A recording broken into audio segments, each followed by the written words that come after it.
लोगो, ये तुम्हारी जमात एक ही जमात है और मैं तुम्हारा परवरदिगार हूँ, तो मेरी ही इबादत किया करो।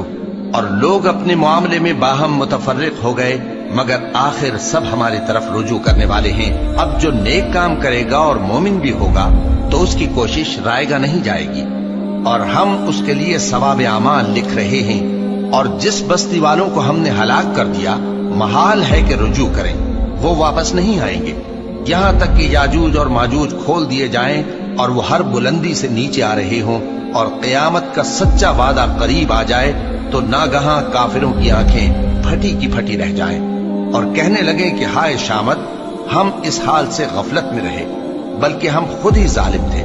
काफिरों, उस रोज तुम और जिनकी तुम अल्लाह के सिवा इबादत करते हो दोज़ख का ईंधन होंगे और तुम सब उसमें दाखिल होकर रहोगे। अगर ये लोग दर हकीकत माबूद होते तो उसमें दाखिल न होते, सब उसमें हमेशा रहेंगे। वहां उनको चिल्लाना होगा और उसमें कुछ और न सुन सकेंगे। जिन लोगों के लिए हमारी तरफ से पहले भलाई मुकर्रर हो चुकी है, वो उससे दूर रखे जाएंगे, यहाँ तक कि उसकी आवाज भी तो नहीं सुनेंगे। और जो कुछ उनका जी चाहेगा उसमें, यानी हर तरह के ऐश और मजे में हमेशा रहेंगे।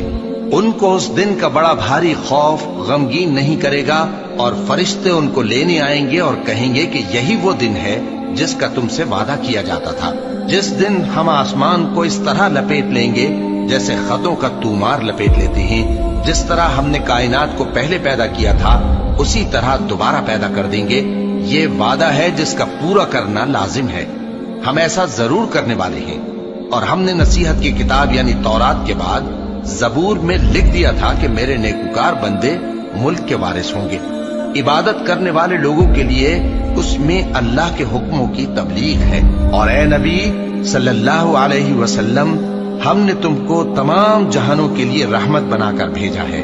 कह दो कि मुझ पर अल्लाह की तरफ से ये वही आती है कि तुम सबका माबूद एक ही माबूद है, तो क्या तुम फर्माबरदार हो जाते हो?